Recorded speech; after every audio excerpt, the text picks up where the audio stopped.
Hello friends, today we'll discuss with the topic immunodeficiency diseases. What are immunodeficiency diseases? As the name indicates, some deficiency with the immune system and that may cause a diseased condition and I can call it as immunodeficiency diseases. So here we can see it is nothing but the defect or deficiency in one or more components of our immune system, because we are very much aware that it is not a single component which is bringing about the immunity in my body. There are so many components involved like B cells, T cells, phagocytes, complements. So there are so many. So if there is any deficiency with any of these components, we can call it as a immunodeficiency diseases. Okay, and now we'll see the two categories of immunodeficiency diseases. There are two broad categories under this immunodeficiency diseases, and they are primary and secondary. We'll start with primary. I'll just introduce, then we'll go in detail. Primary immunodeficiency, we can see that it is an intrinsic defect in the cells of the immune system and are often caused by birth, that is congenital, and it may be the main reason of this is the genetic problem. Another feature is that the primary immunodeficiency is extremely rare. So it is inherited, it is controlled by genetic features, and here we can see that it causes a very great damage, intrinsic damage to the cells of immune system. Whereas the secondary immunodeficiency, which is found to be very common among people, are not controlled by genetic features, and it is non-congenital. That is, it is not been seen from birth, but then as the name indicate, this is one type of the immunodeficiency which a person acquire during his or her lifetime, and it normally affects the phagocytes and the lymphocyte functions. So we'll go in detail with the primary immunodeficiency. As we have just said, it is congenital or inherited. It is normally inherited but very, very rare. So most of the primary immunodeficiency is concerned with the effect or damage to any one of the four components of immune system, like T cells, whether it is a B cell, phagocyte or complement. And the characteristic feature of primary immunodeficiency include the increased susceptibility to infection, of course, right? When the components are defected, it causes the susceptibility, increase in the susceptibility or chance of infection. There is an increased chance of infection. And we can see that uh, the uh, the condition of diseases may vary from one to another according to which part of the immune system is affected. So it is of different types. Like we'll start with the first one. The first one is disorders of humoral immunity, which can cause primary immunodeficiency. So here we can see that here it is concerned with primary antibody deficiency. As the name indicates, humoral immunity. Here maybe because of some defect, genetic defect, there is an antibody deficiency, and may result from and that may be resulted from a abnormal development of a B cell, which might be developed because of a abnormal B cell development.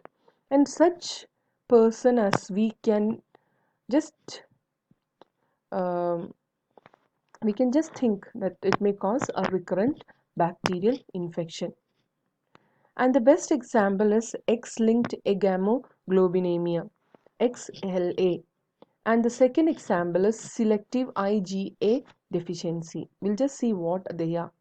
The first one, X-linked EGamoglobinemia, it shows that by the name itself, it shows that it is something related to sex chromosome, X-linked chromosome. And here also we can see that this is a humoral immunity disorder. So it is a X-linked, that is sex-linked disease in which B cell maturation fails, and it fails at very early stage of its maturation. So mostly, as we are very clear that when there is a problem with X-linked diseases, mostly it affects the males. So the affected males have very few or no B cell at all in their blood and the lymphoid system. And we could see that they may possess other features. We can see that they may have a very small lymph nodes, and the tonsils may also be absent. And in their serum, if I cannot see any IgE. That means the antibodies are completely absent, like IgA is absent, MDE are all absent, and very few IgG could only be seen. Only very few IgG in those patients we can see. Other than that, the other antibodies could is completely or exclusively be absent. And in these patients, for the first 6 to 12 months in the early stages, normally when they are born, the first 6 to 12 months they are being under the protection of natural passive immunity, which they have acquired from their mother. That is IgG, transplacental IgG. But as the IgG goes on exhausted, as they grow, as it exhausted, these males they develop recurrent infection. They are prone to more infection. Another one we will be discussing is the selective IgA deficiency, which is one of the most common immunodeficiency. So selective IgA deficiency, as we said, it is another example, and it is very common, and it affects 1 in 700 white Caucasian peoples. And as the name indicate, it is a selective one. It is here this patient may be having other antibodies, the other 4 antibodies, but then selectively IgA will be absent. So they have a very low serum IgA, and this results from a failure in terminal differentiation of B cells. We could see that the other one, X-linked EGamoglobinemia, we said that it that was having a holistic deficiency of almost all the antibodies, but and that was being caused because of a deficient or a defect at the very early stage of B cell maturation. But here the case is different.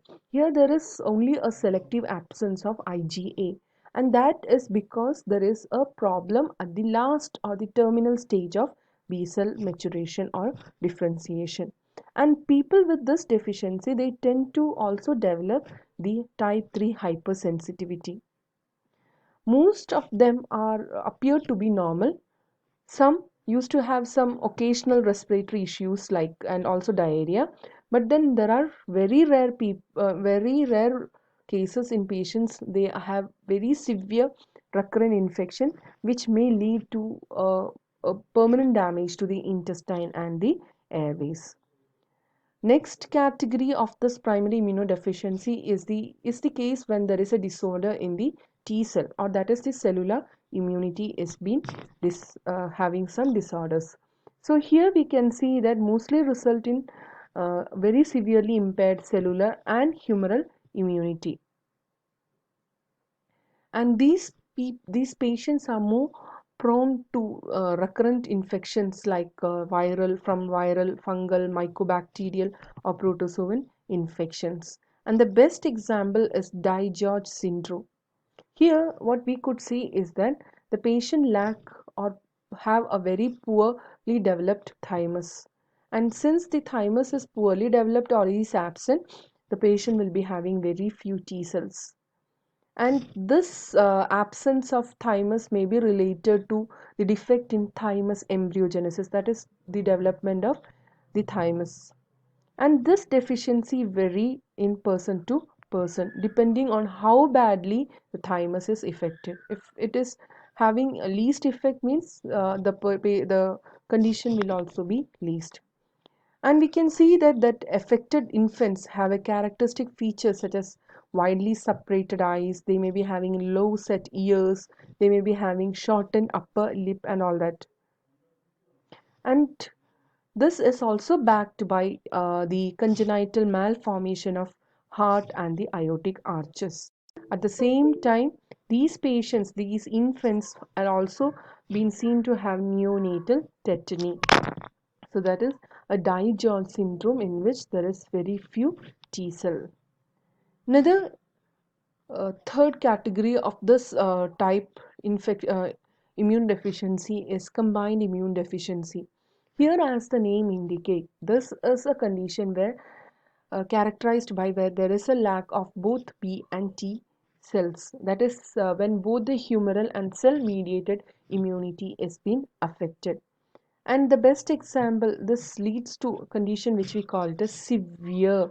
The condition is severe. Severe combined, since both the immune components have been affected. Severe combined, and the condition is deficiency of immunity. So the name have given as severe combined immunodeficiency or SCID. Here what we can see is that this cases arises because we know that the conversion from a stem cell to a mature lymphocyte is backed by many steps like cell proliferation, expression of antigenic receptor, selection of cell targeted against specific pathogens, and the changes in the expression of genes. There are so many steps. And if there is a genetic defect which impairs any of these steps may leads to abnormality in the development of any lymphocyte, whether it is a B cell or T cell. In that case, the person developed this SCID. So SCID is a group of immunodeficiency diseases that is caused by the deficiency in both B and T cell or only the T cell. And it is extremely rare disease, that is it is causes just 1 in 5 lakh birth. And we can see that if I speak about SCID in detail, I can see that approximately 50% of the SCID cases are linked to sex-linked cases. That is, it is normally X-linked mutation if there is a mutation in the X chromosome. But then the other 50% we can say it is exclusively autosomal problem. So we'll start with the first 50% case, that is X-linked mutation. Here we can see that this X-linked SCID is characterized by the impaired maturation of T cells, and that may in fact affect in the decrease in the T cell, mature T cells. But in these people, we could see that since only the T cell is having problem, the B cells will be of usual number or will be increased. But then this is always backed by humoral immunodeficiency. Even though B cells are normal in number or in increased number, the patient may have humoral immune deficiency too. And this is due to the lack of T helper cell, because we know that T helper cells are the commander of immunity, and that is highly essential for the terminal differentiation of antibody producing cells. We call it as plasma cells. That is the conversion of development of a plasma cell.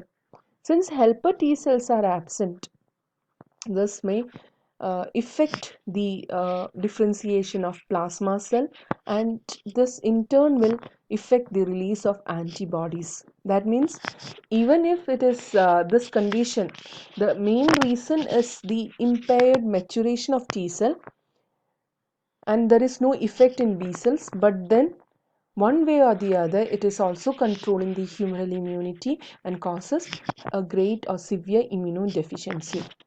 Now when we speak about the next 50% cases which causes the autosomal recessive mutation, that is if both the genes are being defected, then only the person develop this kind of SCID. And within that 50% itself, we can see that the half of it is caused by a condition, a disease, leads to the disease adenosine deaminase deficiency. That is, this adenosine deaminase is an enzyme which is required to convert adenosine, a nucleoside, into inosine. But since this enzyme is absent because the genes which are responsible for this enzyme is defected, that is both the alleles are defected, and the patient developed ADA deficiency disease. So that is one of the SCID condition. But then we can see that it is related to autosome chromosome. And this deficiency